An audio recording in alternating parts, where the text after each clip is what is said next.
First, fit the belt around the patient's waist. Second, lead the tip of the belt through the buckle and over the metal teeth. Next, cross the strap over the buckle and pass the tip through the other side. Then, move the metal buckle to the patient's back. Finally, tuck excess strapping under the belt. Check for proper fit by placing 2 fingers between the patient and the belt. Make sure to always hold the belt from underneath.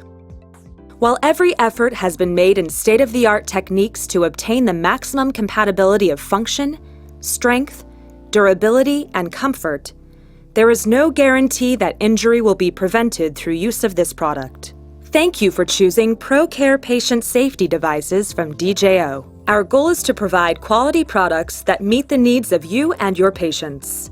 You can contact us toll-free at 1-800-793-6065